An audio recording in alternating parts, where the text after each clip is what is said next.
College থেকে উদ্ধার হওয়া 2 ট্রলি ব্যাগ ভর্তি টাকা এবং তারই সঙ্গে একটি আগ্নেয়াস্ত্র। এই সম্পূর্ণ ঘটনা তদন্তে নেমে কলেজ কর্তৃপক্ষের অভিযোগ অনুযায়ী দুজনের বিরুদ্ধে অস্ত্র আইনে মামলা রুজু করে মুচিপাড়া থানার পুলিশ। একজন পরিতোষ দত্ত, যিনি কলেজের ভেন্ডার, এবং অন্যদিকে দেবাশিস বন্দ্যোপাধ্যায়, যিনি সরকার মনোনীত সদস্য পরিচালন সমিতির। এই মুহূর্তে দেখা যাচ্ছে যে আজকে ভোরবেলায় পূর্ব বর্ধমান থেকে পরিতোষ দত্ত যে ভেন্ডার, তাকে গ্রেফতার করে পুলিশ এবং এই মুহূর্তে তাকে ব্যাংশাল আদালতে তোলা হচ্ছে।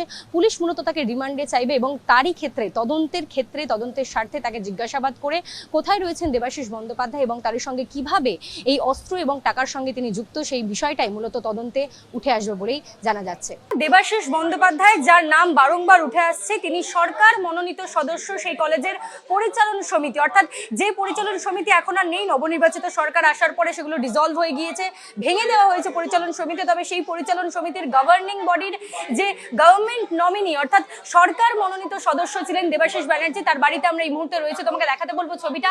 নাম ফলকে লেখা রয়েছে অ্যাডভোকেট হাইকোর্ট দেবাশিস বন্দ্যোপাধ্যায়। এই সেই দেবাশিস বন্দ্যোপাধ্যায়, যার নাম বারংবার উঠে আসছে, যার বিরুদ্ধে কলেজ কর্তৃপক্ষ কিন্তু ইতিমধ্যেই লিখিত অভিযোগ দায়ের করেছে মুচিপাড়া থানায়।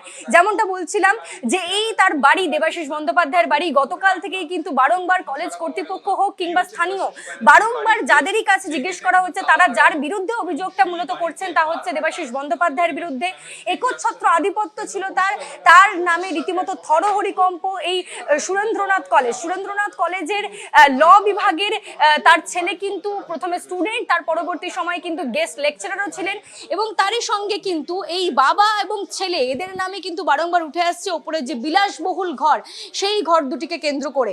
স্থানীয় থেকে শুরু করে কলেজ কর্তৃপক্ষকে জিজ্ঞেস করা হলে তারা বলছেন যে গভর্নিং বডি অর্থাৎ পরিচালন সমিতির রেকমেন্ডেশনে কিন্তু সেই রেস্টরুম দুটো তৈরি করা হয়েছিল। কারা ব্যবহার করতেন, কোন গেস্ট আসতেন, তারা কিছুই জানেন না।